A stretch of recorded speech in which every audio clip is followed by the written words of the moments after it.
गणित कक्षा 12वीं के अध्याय 3 आव्यूह में आपका एक बार फिर से स्वागत किया जाता है। जैसा कि अब तक हमने 5 वीडियो अपलोड कर दिया है, उम्मीद है आप लोगों ने उसे देखा होगा और समझा होगा। जिन लोगों ने वो वीडियो अब तक नहीं देखा है, हम डिस्क्रिप्शन बॉक्स में उसका लिंक शेयर कर देंगे, आप वहाँ से देख सकते हैं। तो आज का हमारा टॉपिक है प्रारंभिक संक्रिया के द्वारा ए इनवर्स ज्ञात करना। ए इनवर्स का मतलब होता है व्युत्क्रम आव्यूह। ए इनवर्स का मतलब क्या होता है? व्युत्क्रम आव्यूह। तो आव्यूह के इस चैप्टर में हम आज का टॉपिक लेकर के आप लोगों के सामने आए हैं, ए इनवर्स ज्ञात करना। प्रारंभिक संक्रिया के द्वारा जो ए इनवर्स होता है वो काफ़ी लंबी प्रक्रिया होती है, तो उसे सरल करने के कोई विशेष नियम तो नहीं है, लेकिन उसे एक निश्चित नियम के द्वारा लगाया जा सकता है जिससे थोड़ा समय की बचत हो। लेकिन कितना भी अगर 3 × 3 क्रम का अगर हम आव्यूह ले लें और उसका ए इनवर्स प्रारंभिक संक्रिया से लगाएं तो कम से कम 30 से 40 मिनट तो लग ही जाना है। तो आइए हम 2 × 2 क्रम के आव्यूह को लेकर के उसे आपको समझाते हैं। पहले हम उसके स्टेप के बारे में जानेंगे कि किस तरह से प्रारंभिक संक्रिया के द्वारा ए इनवर्स ज्ञात किया जाता है। तो आइए हम उसके स्टेप पर अध्ययन करते हैं। तो प्रारंभिक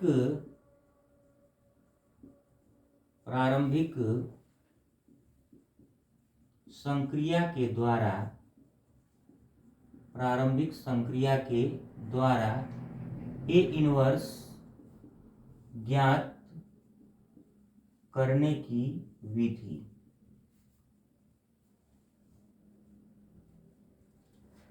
तो स्टेप नंबर 1, सबसे पहले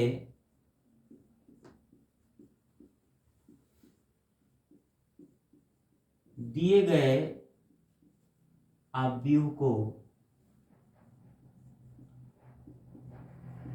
a बराबर आई ए के रूप में लिखें। a बराबर आई ए के रूप में लिखें। अब देखिए ये a क्या है? दिया गया आव्यूह। a क्या है? दिया गया आव्यूह। a जो है दिया गया आव्यूह है और i क्या है? उतने ही क्रम का तत्समक आव्यूह।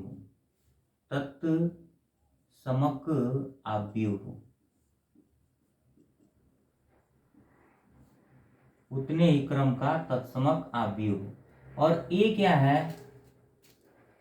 जिसका इनवर्स ज्ञात करना है, जिसका ए इनवर्स ज्ञात करना है,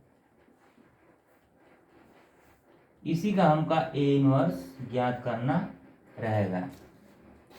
तो सबसे पहले हम क्या करेंगे? दिए गए आव्यूह को a बराबर आई ए के रूप में लिखेंगे, जहां i क्या है?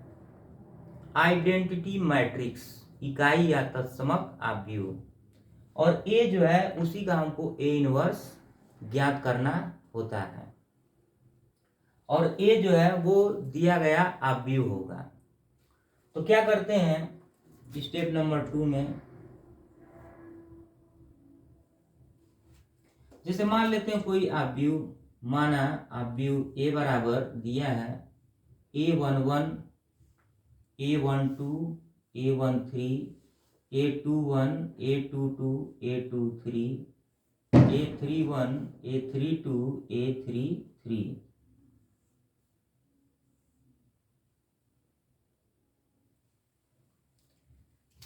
अब a बराबर एक आव्यूह दिया है। अब हम इसे क्या करेंगे?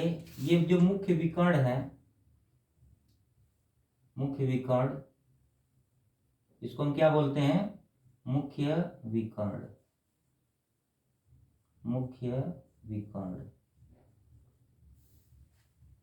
अब इसको हम लिखेंगे a बराबर आई ए के रूप का। तो क्या हो जाएगा?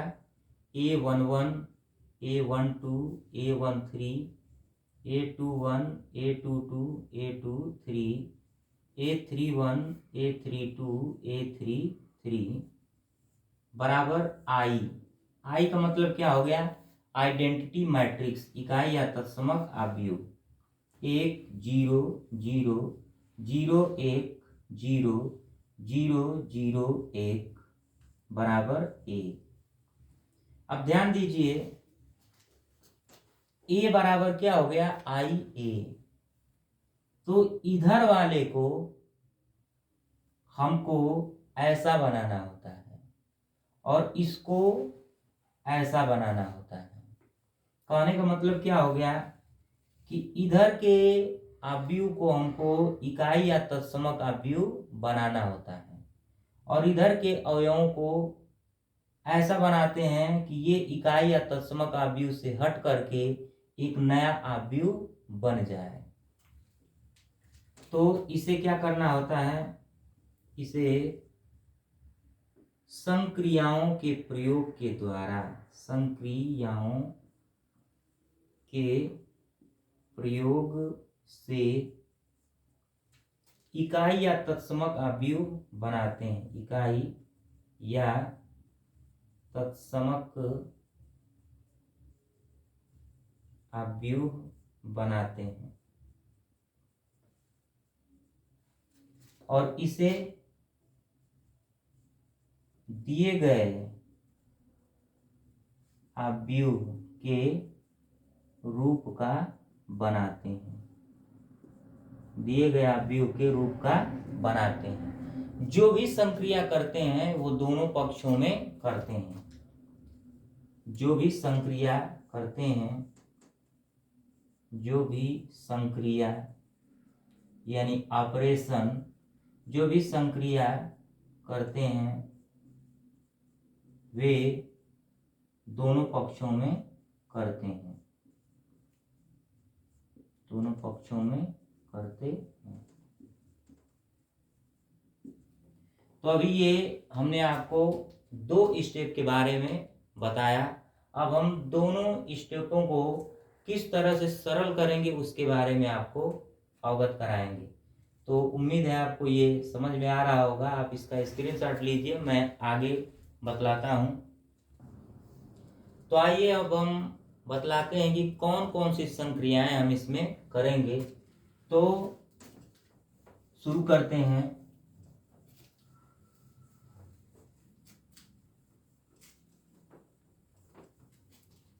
Step number 2। ये जो मुख्य विकर्ण है, मुख्य विकर्ण के जो अवयव हैं उसके मदद से हम संक्रिया करेंगे। तो ये R1 है, पहली पंक्ति, दूसरी पंक्ति और तीसरी पंक्ति। तो इसके मदद से हमें इसको और इसको क्या करना होता है? जीरो करना होता है। तो देखिए A11 की मदद से, A11 की मदद से यानी R1 की मदद से हम इन दोनों पर संक्रिया कराएंगे। पहले पंक्ति की मदद से शेष 2 पंक्तियों पर हम संक्रिया कराते हैं। फिर दूसरे पंक्ति की मदद से शेष 2 पंक्तियों पर संक्रिया कराते हैं। फिर तीसरे पंक्ति की मदद से शेष 2 पंक्तियों पर संक्रिया कराते हैं। जिस पंक्ति की मदद से हम संक्रिया कराते हैं, जिस पंक्ति की मदद से हम संक्रिया कराते हैं उस पंक्ति को छोड़ करके बाकी जो 2 पंक्तियां होती हैं उसी में संक्रिया होती है। तो देखिए A11 की मदद से हम क्या करेंगे? R2 व R3 में संक्रिया कराएंगे, संक्रिया कराएंगे।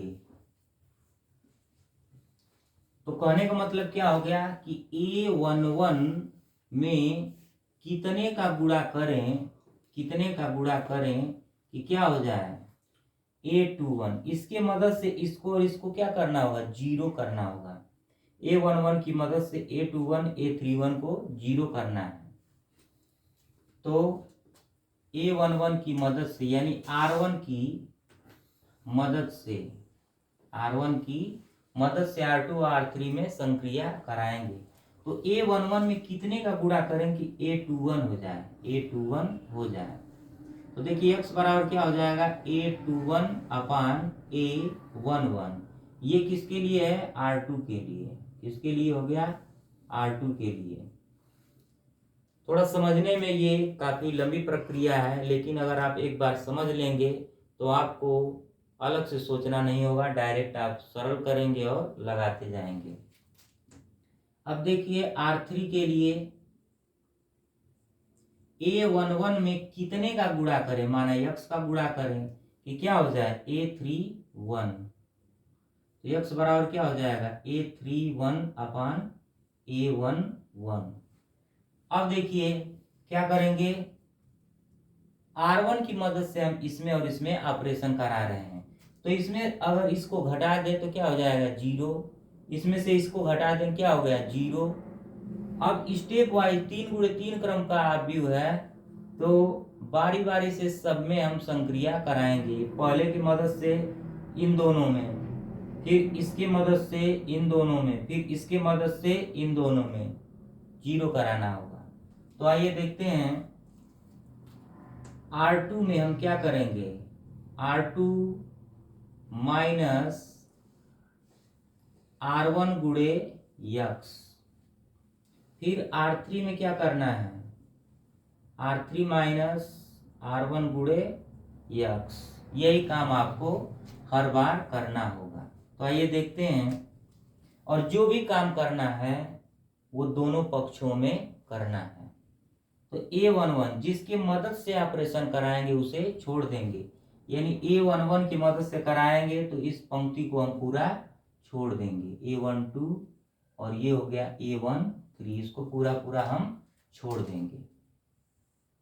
अब देखिए A21 माइनस, यहाँ पर क्या है, R2 माइनस R1 कितना है, A11 गुणे x कितना है, यहाँ देखिए R2 के लिए x कितना है, A21 अपान A11। तो A11 से 1 कट जाएगा तो कितना आएगा, A21।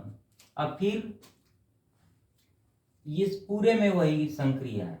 अब A22 इसको हम क्या लिखेंगे, A22 माइनस क्या हो जाएगा, A12 R1 क्या है इसमें, A12 R1 का अवयव A12 गुणे x का जो मान है वो सेम रहेगा, A21 अपान A11। फिर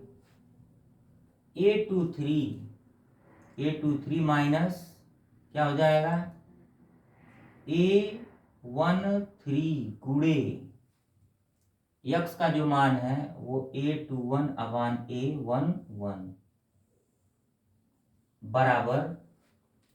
अब देखिए इसमें तो A31 माइनस A11 गुणे A31 बटे A11। इसकी मदद से इसको 0 करा रहे हैं। फिर क्या होगा, A32 माइनस A12 गुणे A31 अपान A11। R3 के लिए क्या है, x का मान A31 अपान A11। और R1 क्या है, R1 A11 है, A12 है और A13 है। ये सब क्या है, R1 के ही तो अवयव हैं। और फिर क्या हो जाएगा, A33 माइनस A13 गुणे A31 और बटे A11 बराबर। अब वही काम इसमें भी कराएंगे, तो 1 0 0 और फिर इधर हम A लिख देंगे। अब देखिए ये 0 है तो हो जाएगा 0 माइनस 1 गुणे क्या हो जाएगा, x का मान A21 बटे A11 बटे A11। फिर उसके बाद 1 माइनस 0 गुणे A21 बटे A11। फिर क्या हो जाएगा, जीरो माइनस, ये जीरो है, जीरो माइनस जीरो गुणे A21 अपान A11।